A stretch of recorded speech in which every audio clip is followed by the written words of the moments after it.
Hello, welcome back to my channel.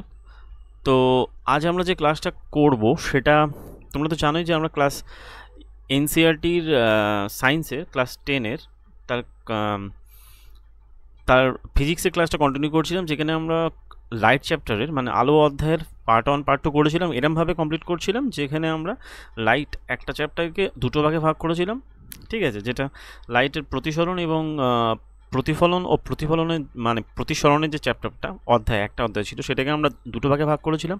তার in ডেপথে গিয়ে আমরা ডিসকাশন করেছি, এবং এটা তো যেহেতু আমাদের এনসিইআরটি ডিকোডিং ক্লাস, মানে যেটাকে আমরা বলছি এনসিইআরটি ডিকোডিং ইন বাংলায়, তো সেই অর্থে একটা চ্যাপ্টারের দুটো পার্টে ভিডিও কমপ্লিট করেছি, যেখানে আমরা ফার্স্ট চ্যাপ্টার মানে ফার্স্ট ভিডিওতে আমরা দেখেছিলাম দর্পণ মানে সম্পর্কিত ব্যাপার স্যাপারগুলো, সেকেন্ড ভিডিওতে আমরা দেখেছিলাম লেন্স সম্পর্কিত ব্যাপার স্যাপারগুলো, আর 3 নম্বর ভিডিও যেটা হবে সেটা অ্যাকচুয়ালি হিউম্যান আই, মানুষের চোখ। এটা অ্যাকচুয়ালি ক্লাস 10-এর ফিজিক্সের 11th চ্যাপ্টার, যেটা অ্যাকচুয়ালি মানুষের চোখ এবং বর্ণময় বিশ্ব, যাকে বলা হয় যে the human eye and the colourful world.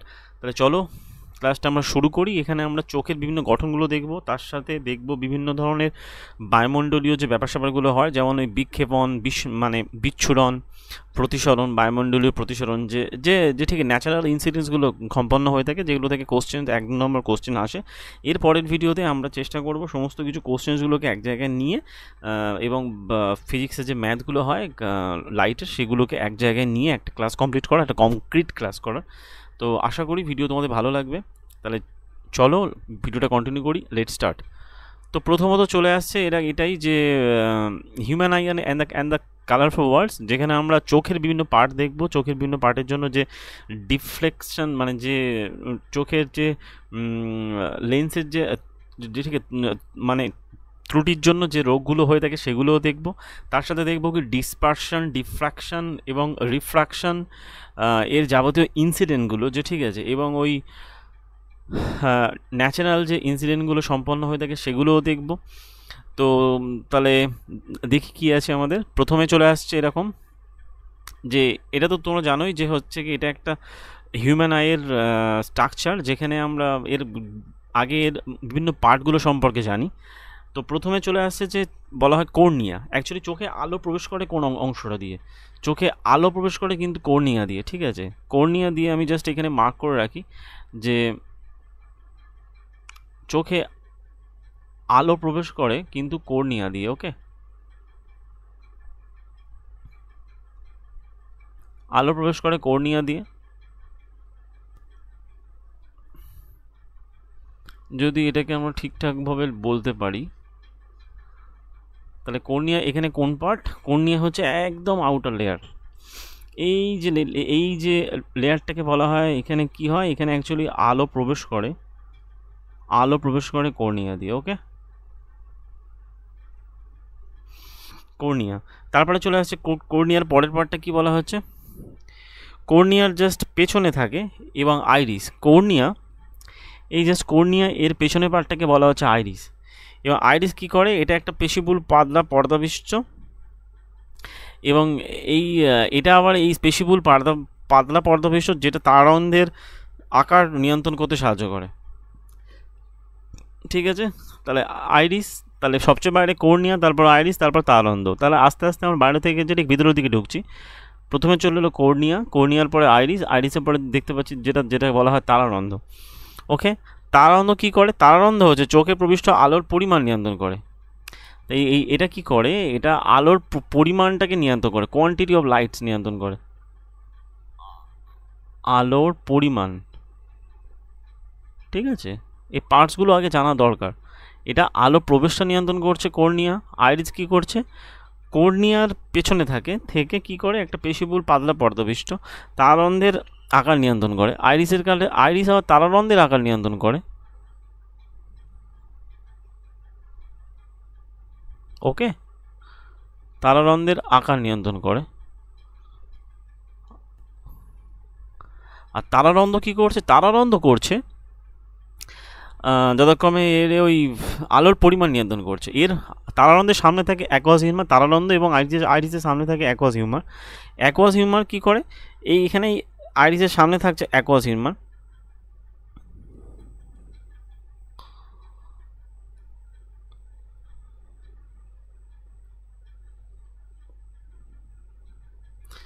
R তারারন্ধ্রের just উপরে থাকছে স্ফটিকাকার লেন্স, ঠিক আছে। লেন্স কি করছে, এই লেন্স চোখের এবং লেন্সের পিছনে এই যে এই কানেক্টারে তৈরি হচ্ছে, এখানে বলা হয় রেটিনা, এটাকে বলা হয় ব্ল্যাক স্পট। এই পোর্শনটার নামকরণ যদিও করেনি, এটাকে বলা হয় অন্ধবিন্দু, ব্ল্যাক স্পট।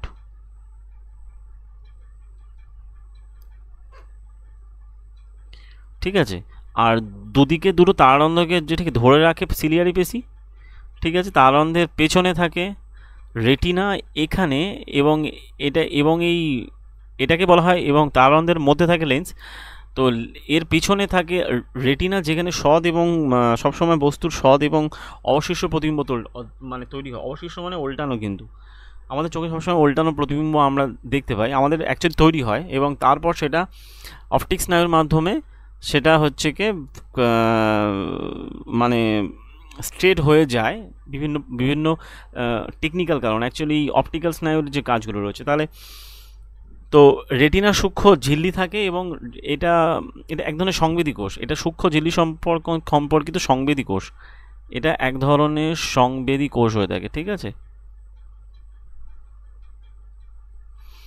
ঠিক আছে, তাহলে রেটিনায় কি হয়, রেটিনায় সৎ এবং অবশিষ্ট প্রতিবিম্ব তৈরি হয়, সৎ অবশিষ্ট প্রতিবিম্ব তৈরি হয়। ওকে, হয়ে গেল। এটা চলে এলো ভিট্রিয়াস হিউমার, এটা অপটিক স্নায়ু, এটা সিলিয়ারি পেশি। আর ভিট্রিয়াস হিউমার কি, অ্যাকোয়াস হিউমার, এখানে জাস্ট এক ধরনের লিকুইড বিশেষ।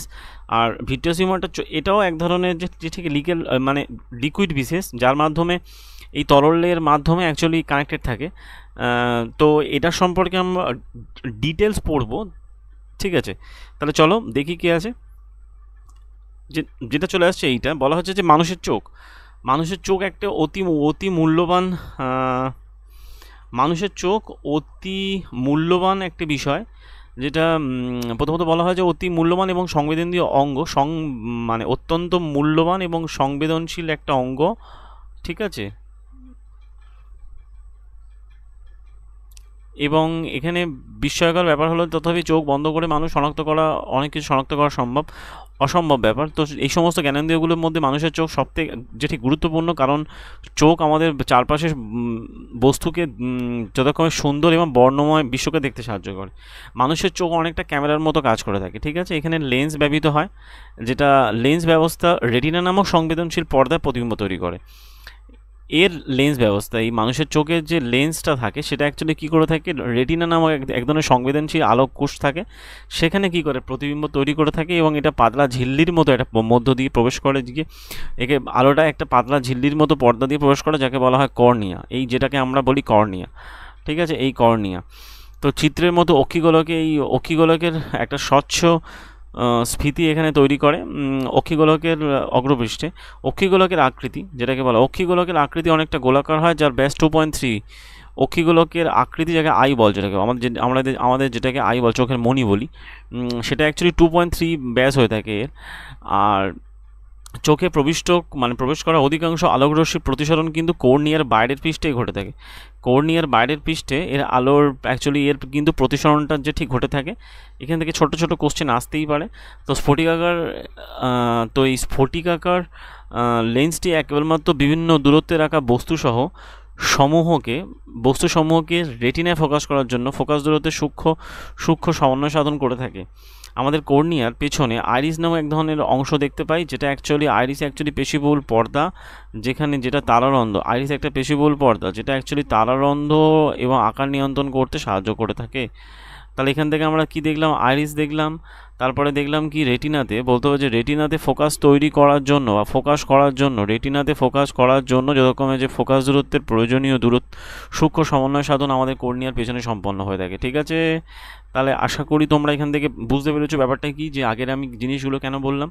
তাহলে এটা কর্নিয়া, এটা হচ্ছে কি তোমাদের কি বললাম, যে এটা হলো কর্নিয়া, কর্নিয়ার পেছনে থাকে আইরিস, আইরিসের পেছনে থাকে তারারন্ধ্র, দুটো তারারন্ধ্রর সাথে কানেক্টেড থাকে সিলিয়ারি পেশি, আর সামনে থাকে অ্যাকোয়াস হিউমার এবং এর মধ্যে থাকে স্ফটিকাকার লেন্স, আর লেন্সের পিছনে থাকে রেটিনা যেখানে অ্যাকচুয়ালি প্রতিবিম্ব তৈরি হয়।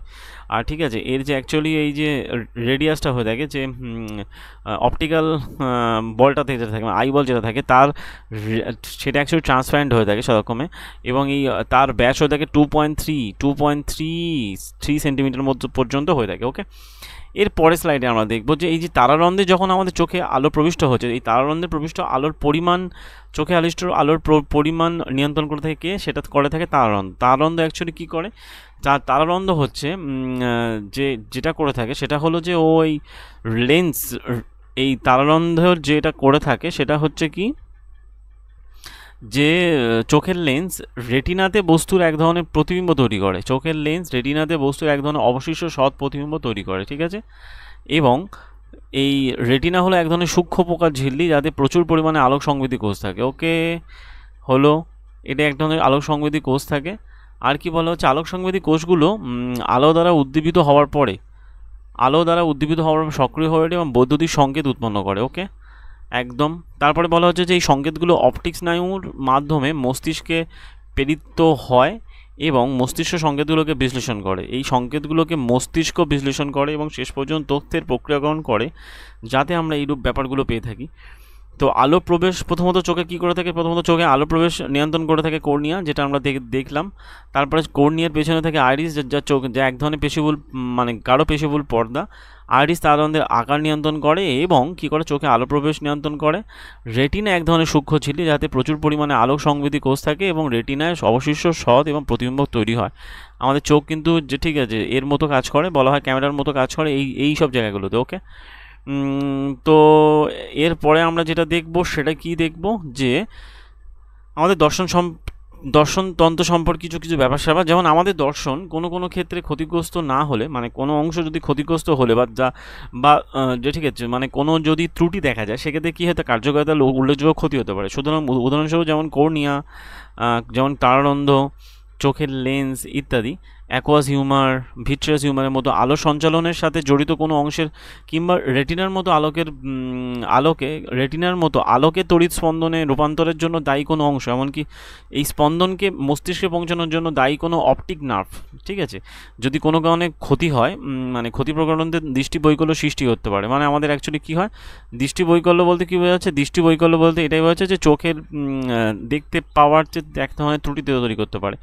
এবং এরূপ অভিজ্ঞতা রয়েছে যে উজ্জ্বল আলো থেকে মৃদু আলোর কোনো ঘরে প্রবেশ করলে কিছুক্ষণের জন্য আমাদের বস্তুকে স্পষ্ট দেখতে পাই না স্বাভাবিক।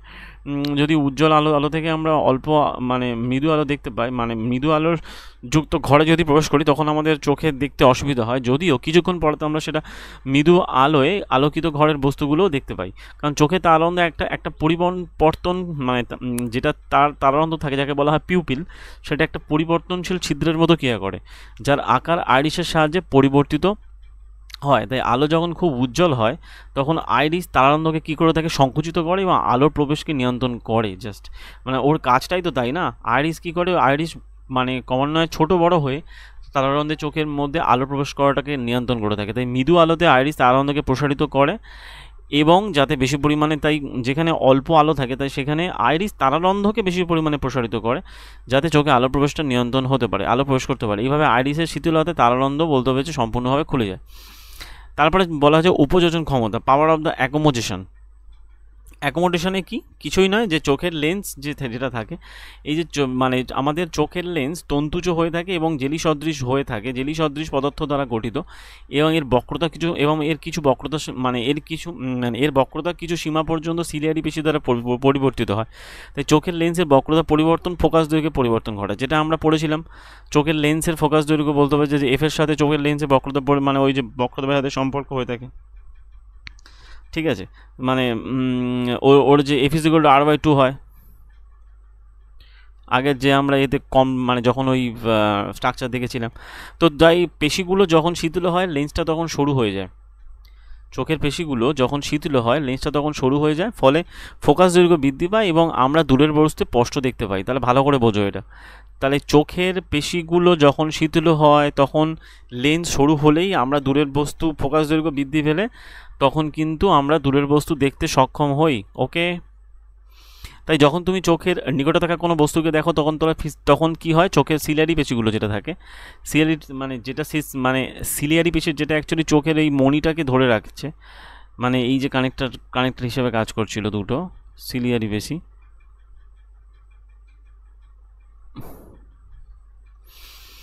ঠিক আছে। তো এই যে সিলিয়ারি পেশি যেটা থাকছে, এই সিলিয়ারি পেশি যখন আমরা কোনো কাছের বস্তু দেখি তখন কি হয়, সিলিয়ারি পেশি তখন সংকুচিত হয়। ওকে, এতে চোখের লেন্সের বক্রতা ব্যাসার্ধ কী হয়, বৃদ্ধি পায়। যখনই তার মানে বক্রতা ব্যাসার্ধের সাথে সম্পর্কটা বানাটা ব্যস্তানুপাতিক, যখনই বক্রতা ব্যাসার্ধ বৃদ্ধি পাবে তখন লেন্সটা মোটা হবে, বক্রতা ব্যাসার্ধ কমলে লেন্সটা সরু হবে এবং ফলস্বরূপ ফোকাস দৈর্ঘ্য হ্রাস পাবে। বক্রতা ব্যাসার্ধ বৃদ্ধি পেলে ফোকাস দৈর্ঘ্য হ্রাস পাবে। তার মানে ফোকাস দৈর্ঘ্যের সাথে বক্রতা ব্যাসার্ধের সম্পর্কটা অনেকটা ব্যস্তানুপাতিক, ঠিক আছে। যদি ফোকাস দৈর্ঘ্য বৃদ্ধি পায় তাহলে বক্রতা ব্যাসার্ধ হ্রাস পাবে, আর ফোকাস দৈর্ঘ্য হ্রাস পেলে বক্রতা ব্যাসার্ধ বৃদ্ধি পাবে। তাই কাছের বস্তুকে আমরা স্পষ্টভাবে দেখতে পাই, স্পষ্ট দেখতে সক্ষম হই। ওকে, চোখের লেন্সের নিজের ফোকাস দৈর্ঘ্য নিয়ন্ত্রণ করার সামর্থ্যকে, এই যে চোখ যে নিজের ফোকাস দৈর্ঘ্য যে নিয়ন্ত্রণ করছে ব্যাপারটাকে বলা হয় অ্যাকোমোডেশন, যাকে বলা উপযোজন ক্ষমতা। যে আমরা অনেক সময় চোখ ছোটো করি, বড় করি, করে বিভিন্ন বস্তুকে দেখার চেষ্টা করি। তাই কাছের বস্তু আর দূরের বস্তু যখন আমরা দেখি তখন আমাদের চোখের ফোকাস দৈর্ঘ্য কীরকম পরিবর্তন হয় তার সম্পর্কিত দেখলাম। তার মানে কি দেখলাম, যখন আমরা দূরের বস্তু দেখি তখন কি হয়, ফোকাস দৈর্ঘ্য বৃদ্ধি পায় সেইভাবে। তখন কেন, কারণ তখন লেন্সটা তখন সরু হয়ে যায়। তাহলে দূরের ক্ষেত্রে লেন্স সরু হয়, দূরের বস্তু লেন্স সরু হয়,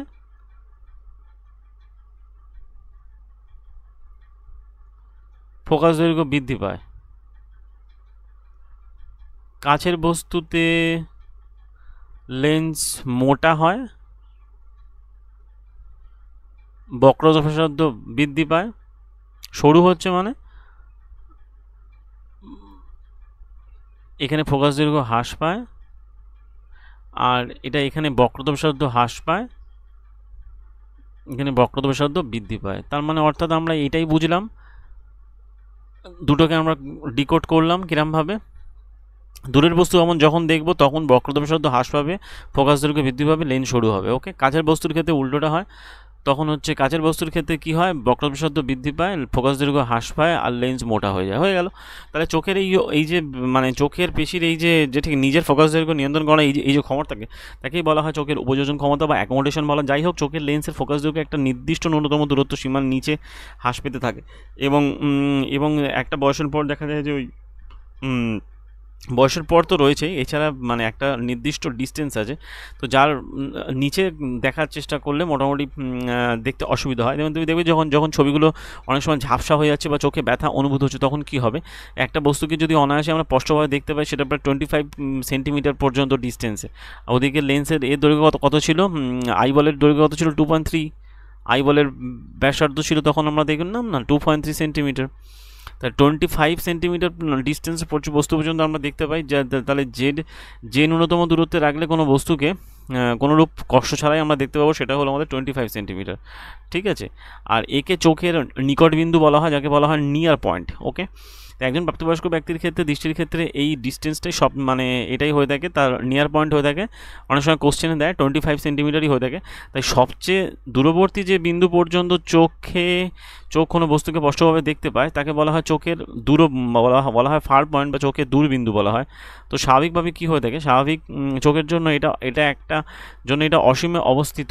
তাই লক্ষ্য করতে পারা যায় যে 25 সেন্টিমিটার বা অসীমের মধ্যে কোনো বস্তুকে রাখলে একটা স্বাভাবিক চোখ স্পষ্টভাবে তা দেখতে পাবে। তাহলে কোনো বস্তুকে বলতে হবে সবচেয়ে দূরবর্তী যে বিন্দু পর্যন্ত চোখ কোনো বস্তুকে স্পষ্টভাবে দেখতে থাকে চোখের দূরবিন্দু বলা হয়। স্বাভাবিক চোখের জন্য এটা অসীমে অবস্থিত। তাহলে চোখের মানে নিয়ার পয়েন্ট তো বললাম 25, আর ফার পয়েন্ট অ্যাকচুয়ালি অসীমে অবস্থিত, ইনফানাইট। ফার পয়েন্ট কোথায় অবস্থিত, অসীমে অবস্থিত, ইনফানাইট, ঠিক আছে। তাই কোনো বস্তুকে 25 সেন্টিমিটার মানে যে ঠিক আছে এই নিয়ার পয়েন্ট আর ফার পয়েন্টের মাঝখানে রাখলে সে বস্তু স্পষ্টভাবে দেখতে পাবে। তারপরে যেটা আমরা চলে যাব সেটা হচ্ছে কি, যে কখনো কখনো বয়স্ক লোকেদের ক্ষেত্রে স্ফটিকাকার এক ধরনের লেন্স দেখতে পাওয়া যায়, মানে সাদা দুধের মতো। মানে লোকদের ক্ষেত্রে স্ফটিকাকার লেন্সটা, যেটা অ্যাকচুয়ালি আমাদের চোখের যে লেন্সটা সাদা, যে ঠিক দুধের মতো এবং যে ঠিক ঘোলাটে হয়ে যায়, এই অবস্থাকে বলা হয় চোখে ছানি পড়া বলা হয়ে থাকে, বা যাকে বলা হয় ক্যাটারাক্ট। ঠিক আছে, তো যার ফলে আংশিক সম্পূর্ণ দৃষ্টি নষ্ট হয়ে যেতে পারে। তাই চোখের ছানি অস্ত্রোপচারের মাধ্যমে আমরা চোখকে ছানি বা চোখকে পুনরায় ফিরিয়ে আনা সম্ভব স্বাভাবিক অবস্থায়। তো সেক্ষেত্রে আমরা কি দেখলাম, যে ওই এই দৃষ্টির ত্রুটি এবং তার প্রতিকার সম্পর্কীয় ব্যাপার সম্পর্কগুলো একটুখানি দেখবো, যে কখনো কখনো ধীরে ধীরে চোখই তার উপযোজন ক্ষমতা হারিয়ে ফেলে। এই অবস্থায় কোনো ব্যক্তি কোনো বস্তুকে স্পষ্টভাবে দেখতে পায় না, চোখের প্রতিসরণজনিত কারণ ত্রুটির জন্য সে তার চোখটা যতক্ষণে যে অ্যাকচুয়ালি দৃষ্টিশক্তিটা অনেকটা ঘোলাটে হয়ে যায়। তো এটা যতক্ষণ 3 ধরনের ত্রুটি হয়। একটা হলোকে বলা মায়োপিয়া, আমাদের ম্যাক্সিমাম ক্ষেত্রে মায়োপিয়ার সম্ভাবনা আমরা দেখতে পাই, যেখানে আমাদের দূরের বস্তু দেখতে সমস্যা হয়, কাছের বস্তু দেখতে পাই। তো কাছের বস্তু দেখতে পাই বলে একে বলা হয় নিয়ার সাইটেডনেস, যাকে বলা হয় হর্ষদৃষ্টি বলে, মায়োপিয়া। ঠিক আছে, আর হাইপারমেট্রোপিয়া কি, হাইপারমেট্রোপিয়ার ক্ষেত্রে আমরা কাছের বস্তু দেওয়া যাওয়া অনেকে দেখতে পায় কিন্তু দূরের বস্তু দেখতে পায় না, তাকে বলা হয় যে দীর্ঘ বলা হয় কাছের বস্তু দেখতে সমস্যা হয় কিন্তু দূরের বস্তু দেখতে পায়, তাই যেটা দেখতে পায় সেটাই নিয়েই অ্যাকচুয়ালি যে ঠিক রোগটা দেওয়া হয়েছে, মানে তার নাম দেওয়া হয়েছে, বলা হাইপারমেট্রোপিয়া তাকে বলা হয়, বা ফার সাইটনেস বা দীর্ঘদৃষ্টি, বা যাকে বলা হয় দূরদৃষ্টি, দীর্ঘদৃষ্টি রোগ বলে, যে ঠিক আছে, দূরদৃষ্টি বলে না, যাই হোক। আর তারপরে চলেছে প্রেসবায়োপিয়াটা অনেকটা বলা হয় যে মানে চোখের ওই বয়সজনিত মাসেলসগুলো শিথিল হয়ে গেলে তখন হয়ে থাকে। যাই হোক, তো এই ত্রুটিগুলোকে দূর করার জন্য কী কী ব্যবহার করা হয় সেই সম্পর্কে, মানে সম্পর্কিত ব্যাপার স্যাপারগুলো আমরা দেখব। প্রথমে চলে আসে যেটা সবথেকে ইম্পর্টেন্ট, সেটা হলো আমাদের বলে হস্র দৃষ্টি ত্রুটি, যাকে বলা হয় যে মায়োপিয়া কিছুই না। মায়োপিয়ার ক্ষেত্রে কী হয়, নর্মাল অবস্থায় কী হয়ে থাকে, নর্মাল অবস্থায় যেটা হয়ে থাকে, যতক্ষণে যে আমরা চোখের দেখতে চাই, মানে কোথায় প্রতিবিম্বটা তৈরি হয়, নর্মাল অবস্থায় প্রতিবিম্ব তৈরি হয় আমাদের চোখেতে কোন পজিশানে, এই যে ঠিক রেটিনায় প্রতিবিম্ব তৈরি হচ্ছে। যখন হর্ষদৃষ্টি সম্পন্ন হয় তখন রেটিনার সামনে তৈরি হয়। ঠিক আছে, রেটিনার সামনে তৈরি হচ্ছে, ওকে, রেটিনার সামনে তৈরি হচ্ছে।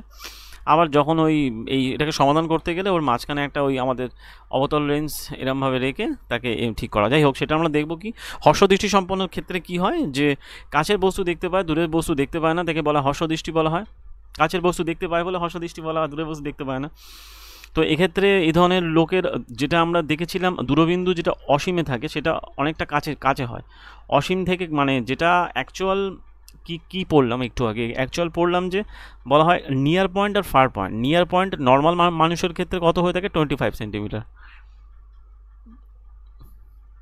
আর ফার পয়েন্ট কি হয়, ফার পয়েন্ট হয়ে থাকে ইনফানাইট। তো এই দুইয়ের মাঝখানে যখন কোনো বস্তু থাকে ইনফানাইট বা অসীম, তখন বস্তুকে দেখতে পাই। কিন্তু হর্ষদৃষ্টির ক্ষেত্রে কি হয়, তাকে বলে মায়োপিয়ার ক্ষেত্রে কি হয়, এদের ফার পয়েন্টটা যেটাকে বলা হয় দূরবিন্দুটা অসীম থেকে অনেক কাছে হয়ে যায়। এরূপ ব্যক্তি কয়েক মিটার দূরত্ব পর্যন্ত দেখতে পায়। ঠিক আছে, অসীম দেখতে পায় না, জাস্ট কয়েক মিটার দূরত্ব পর্যন্ত দেখতে পায়। অসীম মানে ইনফানাইট, অসীম। তো সেক্ষেত্রে বলা হয় যে তখন তার প্রতিবিম্বটা যে ঠিক যেটা অ্যাকচুয়ালি রেটিনায় তৈরি হতো, সেটার যে ঠিক রেটিনার সামনে তৈরি হচ্ছে। ওকে, এই যে আগে যেটা রেটিনায় তৈরি হতো সেটা রেটিনার সামনে তৈরি হচ্ছে, এবং যে ঠিক রেটিনাতে নয়। কোশ্চেন এরকম দেবে যে হর্ষদৃষ্টি সম্পন্ন ব্যক্তির ক্ষেত্রে প্রতিবিম্বটা যে ঠিক কোথায় গঠিত হয়, রেটিনার সামনে না রেটিনার পিছনে, এরকম কোশ্চেন দেবে। ঠিক আছে, এক্ষেত্রে ত্রুটিগুলোর সৃষ্টি কারণ কি, প্রথমত অক্ষি লেন্সের বক্রতা ব্যাসার্ধ বৃদ্ধি পায়, বক্রতা ব্যাসার্ধ অত্যধিক বেড়ে যায়, যেটা আমরা একটু আগে দেখলাম। বক্রতা ব্যাসার্ধ বৃদ্ধি পায়, অক্ষিগুলোকে আকার বড় হয়ে যায়। বক্রতা ব্যাসার্ধ বাড়ছে মানে তো আকার বড় হবে না যে কোনো লেন্সের ক্ষেত্রে। তাহলে কি হয়, তাহলে এই সমস্যার সমাধান করার জন্য তাহলে অ্যাকচুয়াল মেন কারণ কি, অক্ষিগুলোকে বক্রতা ব্যাসার্ধ বেড়ে যায় এবং অক্ষিগুলোকের আকারটা, লেন্সের বক্রতা ব্যাসার্ধ বেড়ে যায়, যেটা লেন্স আছে তার বক্রতা ব্যাসার্ধ বেড়ে যায়। বক্রতা ব্যাসার্ধ বেড়ে যায় মানে তার কি হবে, এই যে আমরা একটু আগে দেখলাম বক্রতা ব্যাসার্ধ যদি বাড়ে কি হয়, ফোকাস দৈর্ঘ্য হ্রাস পায়। এই যে একটু আগে আমরা দেখলাম যে কোথায় গেল, লেন্সের বক্রতা ব্যাসার্ধ বৃদ্ধি পেলে ফোকাস দৈর্ঘ্য কী হয়, হ্রাস পায়, তখন লেন্সটা মোটা হয়ে যায়। এই যে আমরা তো এখানে আমরা তাই দেখছি যে এখানে বলতে হবে যে অক্ষিগোলকের আকার বড় হচ্ছে মানে লেন্স মোটা হয়ে যাবে। এর সাথে আমরা অ্যাড করে দিই লেন্স মোটা হচ্ছে, এবং কি হচ্ছে, ফোকাস দৈর্ঘ্য বৃদ্ধি পাচ্ছে, ফোকাস দৈর্ঘ্য হ্রাস পাচ্ছে।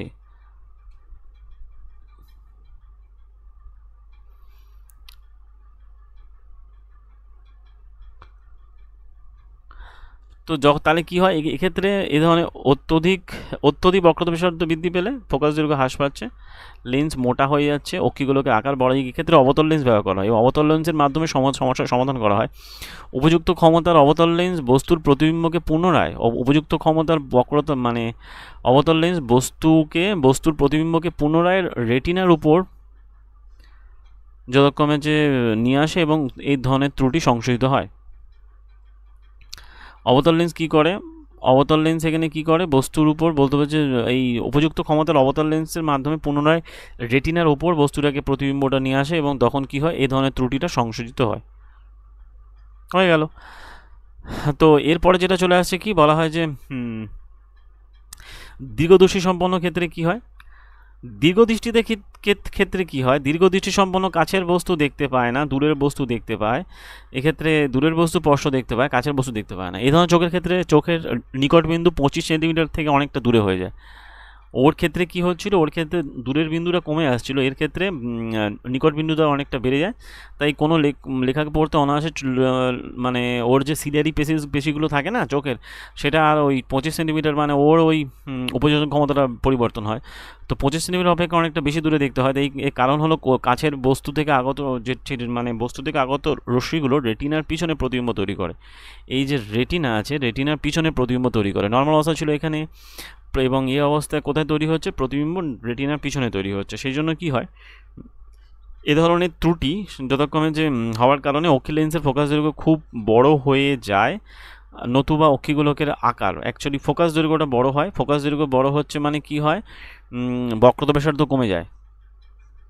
এই যে ফোকাস দৈর্ঘ্য বড় হচ্ছে মানে কি হবে, বক্রতা ব্যাসার্ধ হ্রাস পাবে, অক্ষিগোলকের বক্রতা ব্যাসার্ধ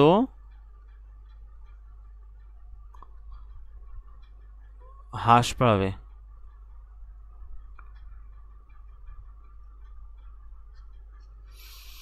বক্রব্যাসার্ধ হ্রাস পাবে, অক্ষিগোলকের ফোকাস দৈর্ঘ্য বড় হবে, নতুবা অক্ষিগোলক ছোট হয়ে যাবে।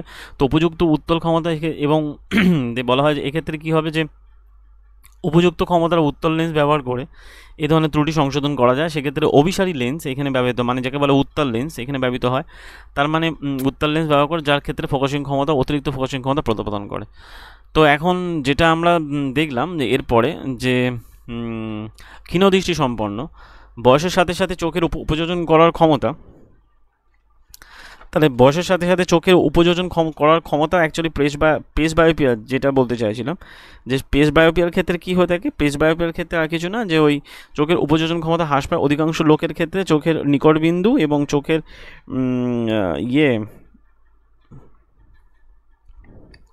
চোখের নিকট বিন্দু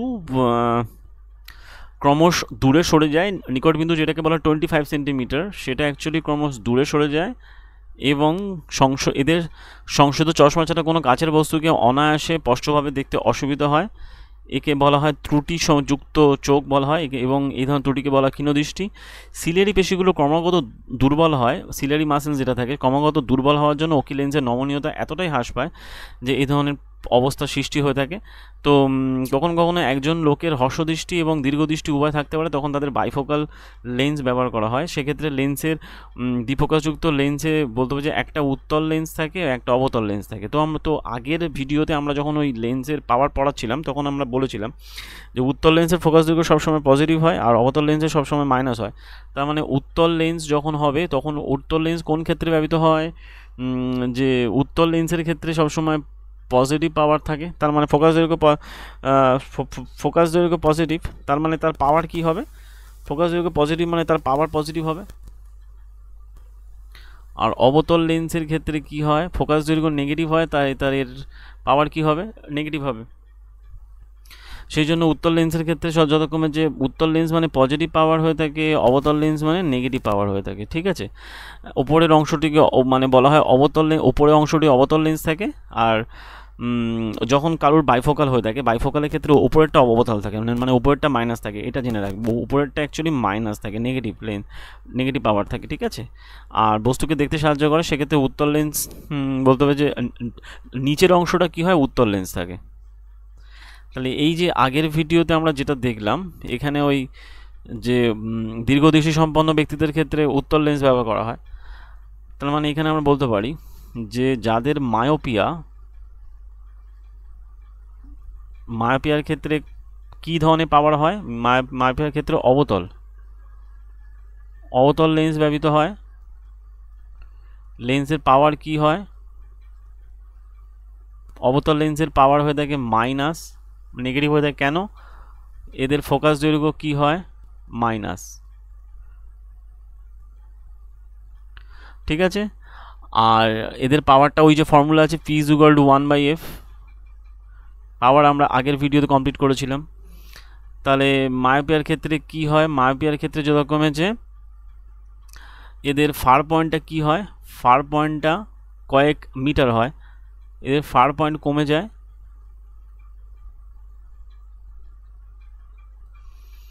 অর্থাৎ কি হয়ে থাকে, অর্থাৎ সে দূরের জিনিস দেখতে সমস্যা হয়,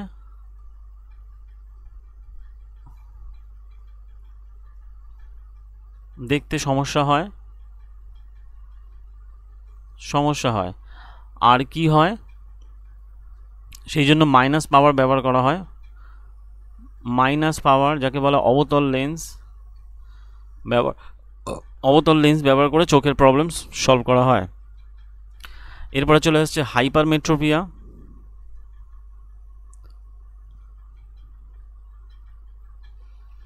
হাইপারমেট্রোপিয়ার ক্ষেত্রে কি হয়, হাইপারমেট্রোপিয়ার ক্ষেত্রে এখানে আমাদের উত্তল লেন্স ব্যবহার করা হয়। উত্তল লেন্সের পাওয়ার সবসময় পজিটিভ হয়, ঠিক আছে। ফোকাস দৈর্ঘ্য কি হয়, ফোকাস দৈর্ঘ্য পজিটিভ হয়, ওই পাওয়ারের ফর্মুলা P = 1/f থেকে আমরা বলতে পারি। এর ক্ষেত্রে কি হয়, নিয়ার পয়েন্ট কমে যায়, মানে বেড়ে যায়, যেটা আমরা 25-এ দেখতাম, সেটা হাইপারমেট্রোপিয়াদের ক্ষেত্রে, যেহেতু এটা হয় দীর্ঘদৃষ্টি সম্পন্ন হয়,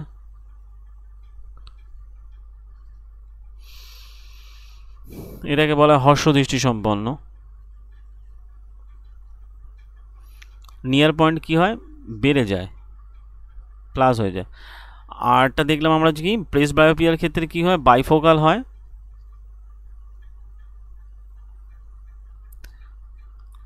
বাইফোকাল মানে উপরেরটা থাকবে অবতল, বাইফোকাল লেন্স উপরেরটা, ধরো যদি এটা একটা চশমা পাওয়ার হয়, উপরেরটা হবে নেগেটিভ, তলারটা হবে পজিটিভ, ঠিক আছে। যদি এরকম কারোর বাইফোকাল চশমা থাকে, তার উপরেরটা হবে নেগেটিভ, তলারটা এরমভাবে থাকে অনেকটা, এটা হবে পজিটিভ। যাই হোক, আশা করি তোমরা বুঝতে পেরেছো। এরপর থেকে এই চ্যাপ্টারে আশা করি আর সমস্যা হবে না, ঠিক আছে। প্রেস বায়োপিয়ার ক্ষেত্রে বাইফোকাল লেন্স, ওকে। এরপরে মোটামুটি এই যে আজকাল কন্ট্যাক্ট লেন্স ব্যবহার করে অস্ত্রোপচারের সঙ্গে যতরকমের যে এই যে রিফ্র্যাক্টিভ ডিফেক্টগুলোকে সংশোধন করা হচ্ছে, চোখের এই বিভিন্ন কন্ট্যাক্ট লেন্স ব্যবহার করা। যাই হোক, এরপরে যেটা দেখবো আমরা সেটা হলো আলোর প্রতিসরণ। অ্যাকচুয়ালি মানে প্রিজমের মধ্য দিয়ে যে আলোর প্রতিসরণগুলো হয় সেটা দেখব। প্রথমত আলো সাত বর্ণযুক্ত ওই এ সৃষ্টি করে, সাদা আলো যতক্ষণে যে বিচ্ছুরিত হয়, সাদা আলো বিচ্ছুরিত হয়ে সাতখানা বর্ণময় আলো সৃষ্টি করে, যাকে বলা হয় বিন্যাসও কলা, বা যাকে বলা হয় ভিবগিয়র। তো ভিবগিয়রের ফর্মুলা তো তোমরা জেনে থাকবেই, যেখানে যে আইজাক নিউটন সর্বপ্রথম কী করেছিলেন, আইজাক নিউটন কিন্তু সর্বপ্রথম এই ব্যাপারটা, মানে এই আলোর প্রতিসরণের ব্যাপারটা তিনি উল্লেখ করেছিলেন। তো কাচ প্রিজমের দ্বারা এখানে যেরকম যে স্পেকট্রাম তৈরি হয়, যে স্পেকট্রামটা তৈরি হয় সেটা অ্যাকচুয়ালি কী হয়, স্পেকট্রাম, সেক্ষেত্রে কী হয়, বিন্যাসও কলা, যাকে বলা হয় আসহ কলা। বিন্যাসও কলা মানে যাকে বলা হয় ভিবগিয়র, GYOR, ঠিক আছে। তার মানে ওই যে কালারগুলো হয়ে থাকে, এটা মোটামুটি সাদা বর্ণের আলো সৃষ্টি করে, বেগুনি, ইন্ডিগো, আকাশি, সবুজ। এখানে কালারটা অন্যভাবে দিয়েছে, এটা অ্যাকচুয়ালি এই কালারটা, এই যে বেগুনি কালারটা চলে আসবে এদিকে, মানে এপার থেকে যদি আমি ধরি, আর লালটা সবার লাস্টে থাকে এবং লালের তরঙ্গদৈর্ঘ্য সব থেকে বেশি হয়ে থাকে। ঠিক আছে, তো যাই হোক, মোটামুটি আমরা ডিটেলসটা দেখি কি বলতে চাইছে এটাই যে সম্ভবত প্রিজমে আপতিত সাদা আলোকরশ্মি বিভিন্ন রঙের পটিতে বিশ্লিষ্ট হয় এবং এই পটির রং দুপ্রান্তে অবস্থিত রঙগুলোকে লক্ষ্য করলে আমরা দেখতে পাই। এটা আমি যদি একটুখানি আমরা হাইলাইট করে পড়ি তাহলে সুবিধা হবে আশা করি তোমাদের পড়তে। সেক্ষেত্রে বলা হয় যে কোনো পর্দায় যদি আমরা যখন আমরা এই রঙগুলো দেখি কী কী রঙ হয়ে থাকে সেগুলো দেখি, যেরকম যে বেনি আসহ কলা যাকে বলা হয়, বেনি আসহ কলা, যেটা যেমনটা দেখানো হয়েছে যাকে বলা হয় বেনি আসহ কলা, এই যে। তো সেক্ষেত্রে সংক্ষিপ্তভাবে দেখানো হয়েছে, এখানে মোটামুটি আলোক রশ্মিকে বিভিন্ন রঙের সমন্বয় পটিকে বলা হয় স্পেকট্রাম বলা হয়। ঠিক আছে, তো এক্ষেত্রে বলা হবে যে কিছু প্রত্যেকটা রঙকে বলতে হবে যে যদি প্রত্যেকটা রঙকে পৃথক পৃথক করে দেখা যায় তাহলে সেক্ষেত্রে প্রত্যেক রঙ একটা রঙ প্রত্যেক রঙকে অপর প্রান্ত থেকে স্বতন্ত্র করে রাখতে সাহায্য করে। ঠিক আছে, তো আলোর এই উপাদানগুলো বিভিন্ন রঙে বিচ্ছুরিত হওয়ার ঘটনাকে বলা আলোর বিচ্ছুরণ, বা যাকে বলা হয় যে আলোর বিচ্ছুরণ বলা হয় একে। ঠিক আছে, একে আলোর বিচ্ছুরণ বলা হয়। তো ডিসপারশন যাকে বলা হয় বাংলাতে, যাকে বলা হয় যে ডিসপারশন বলা হয়। এখন এই 7টা বর্ণের, তো প্রিজম দ্বারা সাদা আলো 7টা বর্ণে বিচ্ছুরিত হয়। এখন আমরা দেখব প্রিজমের মধ্য দিয়ে আলো বিভিন্ন সময় বিভিন্ন রঙে আপতিত হয় এবং বিভিন্ন কোণে সেটা বেঁকে যায়। তো লাল বর্ণের সর্বাপেক্ষা কম ভাগে, কারণ কি লাল বর্ণের তরঙ্গদৈর্ঘ্য সবথেকে বেশি, সেই জন্য সবথেকে কম ভাগে। আবার বেগুনি বর্ণের বাঁক সর্বোচ্চ হয়, কারণ কি বেগুনি বর্ণের তরঙ্গদৈর্ঘ্য সবথেকে কম, এরকম ব্যাপার হয়ে থাকে। তো আলোকরশ্মি প্রত্যেকটার বলতে হবে যে এই যে মানে বর্ণ আলাদা আলাদা পথ, কারণ মানে আলাদা আলাদা পথ বরাবর নির্গত হয়, তার একটা নির্দিষ্ট কারণ আছে। ঠিক আছে, এবং সেই ব্যাপারটা সম্পর্কে, এবং এটা হলো স্পষ্ট রঙের পটি যা আমরা স্পষ্টভাবে দেখতে পাই, তাই এটা স্বতন্ত্রভাবে দৃশ্যমান হয়, তাই এদের গতিবেগ বিভিন্ন হয়ে থাকে। এই যে আলোর অ্যাকচুয়ালি এদের তরঙ্গদৈর্ঘ্যের সাথে এটা যেহেতু কানেক্টেড, এটা যেহেতু আলো এক ধরনের তড়িৎচুম্বকীয় তরঙ্গ, এখান থেকেই মোটামুটি তড়িৎচুম্বকীয় তরঙ্গের ব্যাখ্যাটা পাওয়া যায়। যেহেতু আইজাক নিউটন সর্বপ্রথম সূর্যরশ্মি বর্ণালী পাওয়ার এই জন্য এই যে কাঁচের প্রিজম ব্যবহার করেছিলেন, এবং তিনি অনুরূপ প্রিজম ব্যবহার করে সাদা আলোর বর্ণালীর রঙগুলোকে আরও বিশ্লিষ্ট করার চেষ্টা করেন, এবং তিনি কোনো রং পাননি, যদিও তিনি দ্বিতীয় অনুরূপ প্রিজমটিকে প্রথমভাবে তিনি ব্যবহার করে, মানে দ্বিতীয় এই যে প্রিজমটাকে তিনি প্রথমভাবে উল্টিয়ে রেখে, ফলে বর্ণালীর সব রং দ্বিতীয় রঙের ভিতর দিয়ে প্রবেশ করে, এবং তখন তিনি লক্ষ্য করেছিলেন যে প্রিজমের অপর তল থেকে একটা সাদা আলোকরশ্মি নির্গত হচ্ছে, এবং এই পর্যবেক্ষণ দ্বারা তিনি প্রমাণ করেন সূর্যের আলোর 7টা রং। তাই যে কোনো আলো যা সূর্যের আলোর মতো বর্ণালী সৃষ্টি করে তাকে সাদা আলো হিসাবে যদি ধরা হয়, সেক্ষেত্রে দেখা যায় রামধনু হলো একটা প্রাকৃতিক বর্ণালী। ঠিক আছে, রামধনু হলো সবথেকে একটা প্রাকৃতিক বর্ণালী। প্রাকৃতিক বর্ণালীর ব্যাখ্যা যদি দেওয়া যায় সেটা হলো রামধনু হলো একটা প্রাকৃতিক বর্ণালী, যেটা অ্যাকচুয়ালি কি আকাশে বৃষ্টির পর দেখতে পাওয়া যায়। অ্যাকচুয়ালি ওই বায়ুমণ্ডলে অবস্থিত ছোট ছোট জলবিন্দুগুলো থাকে যেটা সূর্যের আলোর দ্বারা বিচ্ছুরিত হয়। তাহলে রামধনুর কারণ অনেক সময় জানতে চায় পরীক্ষাতে, আলোর বিচ্ছুরণ কিন্তু রামধনুর মেন কারণ। ঠিক আছে, আর ফলে কি হয়, ওই আলোর জলবিন্দুগুলো মোটামুটি বিচ্ছুরিত হয়, জলবিন্দুর দ্বারা সূর্যের আলো বিচ্ছুরণের ফলে সূর্য যেদিকে সূর্য যেদিকে থাকে রামধনু সর্বদা তার বিপরীত দিকে সবসময় তৈরি হয়। এই যে এখন বর্ষাকাল চলছে, মোটামুটি এই সময় অনেক সময় আকাশে দেখতে পাওয়া যাবে, তাহলে এর কারণ কিন্তু আলোর বিচ্ছুরণ। তাহলে সূর্য যেদিকে থাকে রামধনু তার আলোর বিপরীত দিকে সবসময় তৈরি হয়, এবং এই জলবিন্দুগুলো ছোট ছোট প্রিজমের মতো আচরণ করে। প্রত্যেকটা জলবিন্দু, অনেক সময় কোশ্চেন দেয় যে রামধনু তৈরি হওয়ার সময় প্রিজম হিসেবে কাজ করে কে, জলবিন্দু, লাইট, বায়ু মানে এয়ার, বা এরকম এক্সাম্পল, তখন বলতে হবে যে জলবিন্দুগুলো কিন্তু প্রিজমের মতো আচরণ করে। ঠিক আছে, এবং এরা আপতিত সূর্যের আলোকে প্রতিষ্ঠিত করে এবং বিচ্ছুরিতও করে। ঠিক আছে, প্রতিষ্ঠিত এবং বিচ্ছুরিত করার পর অভ্যন্তরীণ পূর্ণ প্রতিফলন ঘটায়, এবং শেষ পর্যন্ত এতে জলবিন্দু থেকে যতক্ষণে যে বেরিয়ে আসার পূর্বে আলো পুনরায় প্রতিষ্ঠিত হয়। তো এই আলোর বিচ্ছুরণ এবং অভ্যন্তরীণ পূর্ণ প্রতিফলনের ফলেই দর্শকের চোখে বিভিন্ন রঙটা কিন্তু আসে। তাহলে অ্যাকচুয়াল কারণ কি, শুধু বিচ্ছুরণ নয়, তার সঙ্গে ইন্টারনাল রিফ্লেকশন হয়। ঠিক আছে, ইন্টারনাল রিফ্লেকশনও হয়ে থাকে। তাই আলোকে যদি আমরা দেখে থাকি যে মোটামুটি আলো, তাই আমরা এটা বলতে পারি যে সূর্যালোকিত দিনে সূর্যকে তোমার পেছনে রেখে একটা ঝর্ণা অথবা জলের ফোয়ারার মধ্যে তুই তাকালে তুমি রামধনু দেখতে পাবে। ঠিক আছে, এখানে জলবিন্দুগুলো এখানে অ্যাকচুয়ালি প্রিজমের মতো কাজ করে থাকে, যার মধ্য দিয়ে আলোটা এরকম পাস হয়। এই যে এটা একটা জলবিন্দু, এর মধ্য দিয়ে আলোই আসছে, সূর্যরশ্মি আসছে, এই জলবিন্দুগুলোর মধ্য দিয়ে প্রতিফলিত হয়, বিচ্ছুরিত হয়, এরকম ইন্টারনাল রিফ্লেকশন ঘটছে এবং বিচ্ছুরণ ঘটে যতক্ষণ যে রামধনু তৈরি হয়। যাই হোক, তারপরে চলে আসছে যেটা আমরা, সেটা সবথেকে ইম্পর্টেন্ট একটা ফ্যাক্টরের মধ্যে, বায়ুমণ্ডলীয় প্রতিসরণ। যে তাহলে বায়ুমণ্ডলীয় প্রতিসরণে কী হয়ে থাকে, ওই যে নক্ষত্রগুলো ঝিকমিক করে, তারপরে আলোর বায়ুমণ্ডলের প্রতিসরণগুলোর মধ্যে সূর্যোদয় বা সূর্যাস্তের পরে আলোর মানে যে অগ্রিম সূর্যোদয়ের আগে অগ্রিম সূর্যোদয় এবং অগ্রিম সূর্যোদয়ের আগে আমরা সূর্যকে দেখি, এবং বিলম্বিত সূর্যাস্ত।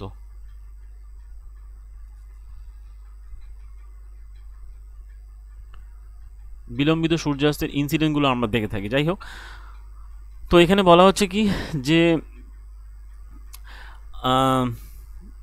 বিকিরকের উপরে উঠে উষ্ণ বায়ুর বিক্ষিপ্ত প্রবাহের মধ্যে পদার্থের কণার সময় আপাত এলোমেলো তরঙ্গায়িত ঝিকমিক লক্ষ্য করা যায়। যাই হোক, আমরা ডাইরেক্ট চলে আসছি এখানে। তো যেহেতু প্রতিসারক মাধ্যম হিসাবে উত্তপ্ত বায়ু তার উপরে অবস্থিত শীতল বায়ুর তুলনায় হালকা বলে প্রতিসারাঙ্ক শীতল বায়ুর তুলনায় সামান্য কম হয়, উপরের দিকে উঠে যায়। যেহেতু প্রতিসারক মাধ্যম অর্থাৎ বায়ুর ভৌত অবস্থা স্থির নয়, তাই উত্তপ্ত বায়ুর ভেতর দিয়ে বস্তুর আপাত অবস্থান পরিবর্তিত হতে থাকে।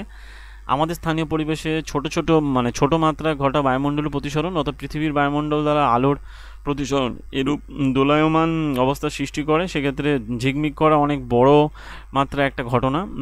এই যে ঝিকিমিক, এই যে তারার যে ঝিকিমিক, এটা বড় ধরনের ঘটনা। যাই হোক, ব্যাখ্যা করা যাচ্ছে কি যে নক্ষত্র থেকে আগত আলো বায়ুমণ্ডলীয় প্রতিসরণের ফলে যে ঠিক ঝিকিমিকি করে বা টুইঙ্কল স্টার। তো সেক্ষেত্রে বলা হয় যে নক্ষত্রের আলো পৃথিবী বায়ুমণ্ডলে প্রবেশ করার পর পৃথিবীতে পৌঁছানোর পূর্বে ক্রমাগত প্রতিষ্ঠিত হতে থাকে। বায়ুমণ্ডলীয় প্রতিসরণ ক্রমাগত পরিবর্তনশীল প্রতিসারাঙ্কের মাধ্যমে সংঘটিত হয়, এবং সেই জন্য কি বায়ুমণ্ডলে নক্ষত্রের আলোকে কিভাবে অবিলম্বের দিকে বাঁকায়, সেই জন্য সেক্ষেত্রে নক্ষত্রের অবস্থান প্রকৃত অবস্থান থেকে সামান্য ভিন্ন অবস্থান হয়ে থাকে। আর অ্যাকচুয়াল যেখানে থাকে তার সেখানে অ্যাকচুয়াল থাকে না। দিগন্ত রেখার কাছে দেখলে নক্ষত্রের অবস্থান প্রকৃত অবস্থান থেকে কিছুটা উপরে বলে মনে হয় যখন আমরা দিগন্ত রেখার কাছে দেখব, হরাইজন্টাল রিজিয়ানে। আবার পূর্বের অনুচ্ছেদে সেক্ষেত্রে আমরা দেখেছিলাম যে বায়ুমণ্ডলের এটা অ্যাকচুয়ালি যদি দিগন্ত রেখাতে দেখি, যেখানে দেখছি সেখান থেকে অ্যাকচুয়াল অবস্থান উপরের দিকে হবে, ঠিক আছে। এবং অবস্থান বলতে হবে যে ভৌত অবস্থান হয়, সেক্ষেত্রে নক্ষত্রের আপাত অবস্থানও স্থির থাকে না, বরং মোটামুটিভাবে আলোর বিন্দু উৎসসমূহ হিসাবে ধরা হয়। সেক্ষেত্রে কী হয়, নক্ষত্র থেকে আসা আলোকরশ্মির পথ সামান্য হারে পরিবর্তিত হয় এবং নক্ষত্রের আপাত অবস্থান যথাক্রমে পরিবর্তিত হতে থাকে এবং চোখে আসা নক্ষত্রের আলো ঝিকিমিকি করতে থাকে, ঠিক আছে। তো সেক্ষেত্রে কি হয় যে কখনো কখনো দেখা যায় যে নক্ষত্র কখনো উজ্জ্বল দেখা আবার কখনো অনুজ্জ্বল দেখা। সেক্ষেত্রে ঝিকিমিকি এই যে টুইঙ্কেলিং এফেক্টটা দেখতে পাওয়া যায়। গ্রহগুলো তাহলে কেন ঝিকিমিকি করে না? কারণ গ্রহের নিজস্ব আলো নেই। সেক্ষেত্রে গ্রহগুলো অনেক আলোক বিন্দু উৎসের সমষ্টি হিসেবে বিবেচনা করা যায়। তাই প্রতিটা বিন্দু উৎস থেকে চোখে আলো প্রবেশ করার জন্য মোট গড় মান 0 হয়, সেই জন্য ঝিকমিক এদের তত্ত্বটা নাকচ হয়ে যায়। আর সূর্যাস্তের ক্ষেত্রে কী হয়, বায়ুমণ্ডলীয় প্রতিসরণ ঘটছে, এই যে সূর্য, তো প্রতিসরণের দরুন একই ব্যাপার, যে প্রতিসরণের দরুন যতক্ষণে সূর্যের কী হয়, ওই সূর্যোদয় হওয়ার 2 মিনিট পূর্বে এবং সূর্যাস্তের 2 মিনিট পর পর্যন্ত সূর্যকে দেখতে পাই। প্রকৃত সূর্যোদয় বলতে সূর্যের দিগন্ত রেখাকে অতিক্রম করাকে বোঝায়, যাকে বলা হরাইজন্টাল যে রিজিয়ানটা থাকে তাকে অতিক্রম করা, এটাকে বলা হরাইজন্টাল রিজিয়ান। আর সূর্যাস্ত ঠিক তাই, তার তলায় চলে যাওয়া। তাই মোটামুটি সূর্যোদয় এবং সূর্যাস্তের জন্য সূর্যোদয় এবং সূর্যাস্তের সময় একই ঘটনার জন্য সূর্যকে চাকতিটাকে আপাতত চ্যাপ্টা বলে মনে হয়, সব বায়ুমণ্ডলীয় প্রতিসরণের জন্য হয়ে থাকে। যাই হোক, তারপরে চলে যাচ্ছে আলোর বিক্ষেপণ কিছুই নয়, যে আমাদের চারপাশে বিভিন্ন ধরনের বস্তুসমূহ রয়েছে, তাদের সঙ্গে আলোর অন্তঃক্রিয়া হয়, ইন্টারফ্লেক হয়। সেক্ষেত্রে প্রকৃত আলো অনেক নয়নাভিনাম ঘটনা ঘটে। আকাশের নীল রং দেখা, তারপরে গভীর সমুদ্রের জলের রং, সূর্যাস্তের সময় রক্তিম হয়ে যাওয়া সূর্যের কালার, এগুলো আশ্চর্য ঘটনা ঘটে। তো পূর্বের ক্লাসে আমরা মোটামুটি ওই যে কোলাইডীয় কণাসমূহ বিক্ষেপণও অনেকটা এর মধ্যে পড়ে, আলোর স্ক্যাটারিং অত লাইটের মধ্যে পড়ে। সেক্ষেত্রে একটা এক্সাম্পল দেওয়া হয়েছে, যেমন আলো এখানে এই বিক্ষিপ্ত হচ্ছে, ওই লং ওয়েভলেন্থ এবং স্ক্যাটারিং ওয়েভলেন্থ চারদিকে ছড়িয়ে পড়ছে। সেক্ষেত্রে ওই যে যদি কোনো কোলাইডীয় দ্রবণে কণাগুলোর অপেক্ষাকৃত আকার বেশি হয়, যদিও তাদের গতিপথটা অ্যাকচুয়ালি দৃশ্যমান হয়, আলোর এই যে ঠিক কোলাইডীয় দ্রবণ আলো গতিপথটা এরকমভাবে দৃশ্যমান হয়। যাই হোক, তারপরে চলে আসছে কি যে বলা হয় টিন্ডাল এফেক্ট কি? টিন্ডাল এফেক্ট যতক্ষণে যে বায়ুমণ্ডলে সূক্ষ্ম সূক্ষ্ম কণাসমূহ এক ধরনের অসমসত্ব মিশ্রণ, সেটা তো আমরা জানি। তো সেক্ষেত্রে কী হচ্ছে, এটা হেটেরোজেনাস মিশ্রণ। তো এর মধ্যে বিভিন্ন ধরনের ধোঁয়া, ছোটো ছোটো জলবিন্দু রয়েছে, ভাসমান ধূলিকণা রয়েছে, বায়ু অণুসমূহ রয়েছে। তো যখন কোনো আলোকরশ্মি গুচ্ছ এ ধরনের সূক্ষ্ম কণাতে আঘাত করে, তখন আলোর পথটা যখন দৃশ্যমান হয়, আলোকরশ্মি গুচ্ছগুলো কণা দ্বারা বিক্ষিপ্ত প্রতিফলনের পরে আমাদের চোখে এসে পৌঁছায়। এবং কোলয়েডীয় কণাদের বলতে হবে যে আলোর বিক্ষেপণের এই ঘটনাকে বলা হয় টিন্ডাল এফেক্ট বলা হয়। সেক্ষেত্রে তার টিন্ডাল এফেক্টটা কি, ওই যে বলা হয় যে কোলয়েডীয় কণাগুলো যে থেকে আলো যখন বিচ্ছুরিত হয় বিক্ষেপণের ঘটনাকে, তো সেক্ষেত্রে যদি আমরা একটা ধোঁয়া ভর্তি ঘটে একটা ছিদ্রের মধ্যে দিয়ে সূর্যরশ্মি প্রবেশ করাই, দেখবো তার বিক্ষেপণ হয় এবং কণাগুলো দৃশ্যমান করে তোলে। সেক্ষেত্রে গভীর জঙ্গলে বা গাছের পাতার আচ্ছাদনে যতক্ষণ ম্যাক্সিমাম টাইমে এইসব টিন্ডাল এফেক্ট এগুলোকে বলা হয় ন্যাচারাল টিন্ডাল এফেক্ট দেখতে পাওয়া যায়। আলো এরমভাবে বিচ্ছুরিত হচ্ছে, সেক্ষেত্রে ধুলোবালি কণাগুলো দেখতে পাওয়া যায়। এটা অ্যাকচুয়ালি শীতকালেও তোমরা দেখতে পাবে, কাঁচের ঘরে জানলার মধ্য দিয়ে অনেক সময় আলো প্রবেশ করার পর ঘরের মধ্যে এরকম দেখা যায়। তো যাই হোক, কুয়াশার মধ্যে অবস্থিত ছোট ছোট জলবিন্দুগুলো বিক্ষিপ্ত বা আলোর বর্ণকে বিভিন্নভাবে কণাগুলো আকারের উপর ডিপেন্ড করে। তাই অতি সূক্ষ্ম কণাগুলো প্রধানত নীল রঙের আলোকে বিক্ষিপ্ত করে, এবং অন্যদিকে বৃহৎ আকারে কণাগুলো যথাক্রমে দীর্ঘ তরঙ্গ দৈর্ঘ্য আলোকে বিক্ষেপণ করে। তাই যদি বিক্ষেপক কণাগুলো আকার অতি বৃহৎ হয়, বিক্ষিপ্ত আলো সাদা হিসাবে দেখতে পাওয়া যাবে। সবসময় এটা মনে রাখবে যে ছোট কণাগুলো নীল আলোকে বিক্ষিপ্ত করে আর বড় কণাগুলো সাদা আলোকে ম্যাক্সিমাম বিক্ষিপ্ত করে থাকে। যাই হোক, তারপরে চলে আসছে যে ওই যে সূর্যোদয়ের সময় সূর্যের যেটা রক্তিম কালারটা, তো যখন দিগন্তের কাছাকাছি সূর্য থাকে, তখন বায়ুর অপেক্ষাকৃত পুরু স্তরের মধ্য দিয়ে পৃথিবীর বায়ুমণ্ডলে একটা দীর্ঘ পথ অতিক্রম করে আমাদের চোখে এসে পৌঁছায়। অপরদিকে মাথার উপরে থাকা আলো অপেক্ষাকৃত কম দূরত্ব অতিক্রম করে এবং মধ্যাহ্ন সূর্যকে সাদা বলে মনে হয়। কারণ সেটা নীল এবং বেগুনি রঙকে বিক্ষিপ্ত করে দেয়। তাই সূর্যের দিগন্তের কাছাকাছি অধিকাংশ নীল আলো এবং ক্ষুদ্র তরঙ্গদৈর্ঘ্য আলো, ওই যেটা বললাম ক্ষুদ্র তরঙ্গদৈর্ঘ্য আলো আর চোখের দীর্ঘ তরঙ্গদৈর্ঘ্য আলো যতক্ষণ লাল এসে পৌঁছায়, যখন সেটা এতে থাকে, ওই দিগন্তরেখার উপরে থাকে। তাহলে ব্যাপারটা এরকম দাঁড়াচ্ছে, দিগন্তরেখার কাছাকাছি যখন সূর্য থাকে, তখন সূর্য থেকে আসা আলো বায়ুর অপেক্ষাকৃত পুরু স্তরের মধ্য দিয়ে আসে, তাই একটা দীর্ঘ পথ অতিক্রম করে আমাদের চোখে পৌঁছায়। অপরদিকে মাথার উপরে যখন থাকে, তাহলে দিগন্তরেখার কাছে অ্যাকচুয়ালি আলোটা লাল হয় এই কারণে, যেহেতু ওটা কাছাকাছি থাকা সূর্য থেকে আলো বায়ুর অপেক্ষাকৃত পুরু স্তর অতিক্রম করে, আর যখন মাথার উপর থাকে অপেক্ষাকৃত কম দ্রুত অতিক্রম করে। তাই মধ্যাহ্ন সূর্যকে সাদা মনে হয়, অপেক্ষাকৃত কম স্তর অতিক্রম করে বলে সাদা মনে হয়। তাই সামান্য নীল এবং বেগুনি বর্ণের আলো অ্যাকচুয়ালি ওই বিক্ষিপ্ত হয়। তাই দিগন্তের কাছাকাছি অবস্থিত অধিকাংশ নীল আলো এবং ক্ষুদ্র তরঙ্গদৈর্ঘ্য আলো বায়ুকণা দ্বারা বিক্ষিপ্ত হয়, সেই জন্য চোখে এসে সূর্য ওই লালাভটা দেখায়। তার মানে ব্যাপারটা এটাই যে ওই নীল বর্ণের বিক্ষেপণটা কম হয় আর মাথার উপরে যখন সূর্য থাকে, আর নীলবর্ণ বিক্ষিপ্ত হয় যখন সূর্য লাল দেখায় যখন দিগন্তের কাছে থাকে। এই দুটো পয়েন্ট ইম্পর্টেন্ট। নীলবর্ণ বিক্ষিপ্ত হয়, এটা নীলবর্ণে কম বিক্ষেপণ হয় যখন মাথার উপরে থাকে। এরপরে যেটা ওই পরিষ্কার আকাশের রং কেন নীল হয় সেটা আমরা দেখব। তো ওই যে বললাম, বায়ুকণাগুলো এবং বায়ুমণ্ডলে অন্যান্য সূক্ষ্ম কণাগুলো দৃশ্যমান আলোর তরঙ্গদৈর্ঘ্য অপেক্ষাকৃত ছোট হয়। সেক্ষেত্রে লাল প্রান্তের ওই যে বেনিয়াসহ কলা, লাল প্রান্তের তরঙ্গদৈর্ঘ্য অপেক্ষা নীল প্রান্তের তরঙ্গদৈর্ঘ্য ছোট হয়। তার মানে বললাম তো, ভিগিয়রের ক্ষেত্রে লাল বর্ণের তরঙ্গদৈর্ঘ্য বেশি সব থেকে। ইন্ডিগো মানে এটা ব্ল্যাক। বেনি এটা মানে নীল। তাহলে নীলের তরঙ্গদৈর্ঘ্য, এদিকে তরঙ্গদৈর্ঘ্য যতক্ষণ বাড়ছে এটা প্লাস তরঙ্গদৈর্ঘ্য বাড়ছে। তো লাল প্রান্তের বৃহৎ তরঙ্গদৈর্ঘ্যের আলো অপেক্ষা নীল প্রান্তের তরঙ্গদৈর্ঘ্য অপেক্ষাকৃত কম হয়, সেই জন্য কী হয়, অতিরিক্ত কার্যবলী হয়। তাই লাল আলো তরঙ্গদৈর্ঘ্য নীল আলো তরঙ্গদৈর্ঘ্যের তুলনায় 1.8 গুণ বড়। ঠিক আছে, যেহেতু লালটা বড় হয়ে থাকে, তাই সূর্যরশ্মি বায়ুমণ্ডলের মধ্য দিয়ে যাওয়ার সময় বায়ুর সূক্ষ্ম কণাগুলো লাল বর্ণের তুলনায় নীল বর্ণের তরঙ্গদৈর্ঘ্য বেশি পরিমাণে বিক্ষিপ্ত হয়।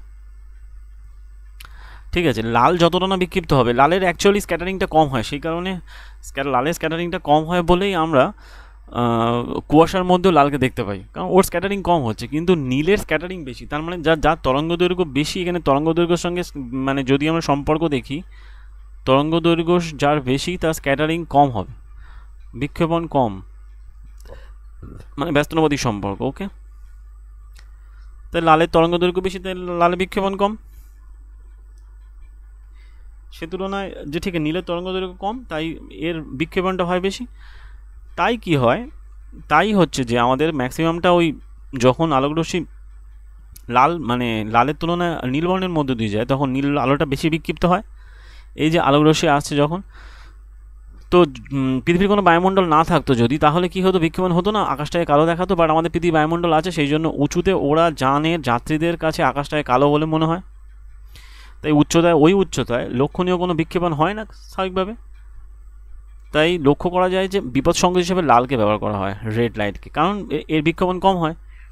কুয়াশা এবং ধোঁয়াতে যতক্ষণে যে এই যে পয়েন্টটা বলছিলাম, কুয়াশা এবং ধোঁয়াতে অ্যাকচুয়ালি বিক্ষেপণটা ন্যূনতম হয়। এর থেকে এটাই বোঝা যায় যে এই রঙের ব্যবহার করা হয়। তার মানে আলোর এই যে তরঙ্গ দৈর্ঘ্যের সঙ্গে, যদি বলো আলোর তরঙ্গ দৈর্ঘ্যের সাথে বিক্ষেপণের ব্যস্তানুপাতিক সম্পর্কটা এখানে মেন কারণ, যে লাল কেন দেখায় না নীল কেন দেখায়, আকাশ কেন নীল হয় বিক্ষেপণের জন্য।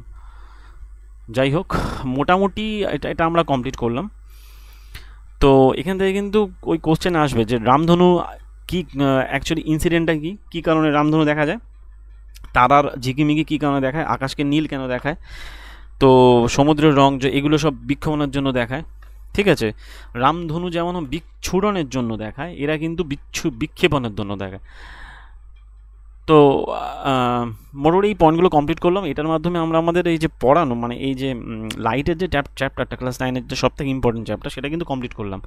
তোমরা আগের ভিডিওগুলো দেখতে পারো, যেখানে আমরা ওই বিভিন্নভাবে ব্যাখ্যা করেছি যে ওই লাইটের এগুলো, তার ম্যাথসগুলো, এই ম্যাথসের যে কনসেপ্টগুলো ব্যাখ্যা করেছি।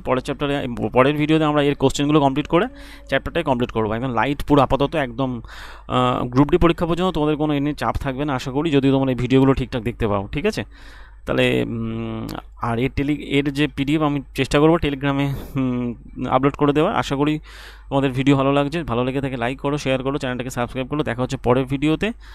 আপাতত এই পর্যন্ত, থ্যাংক ইউ।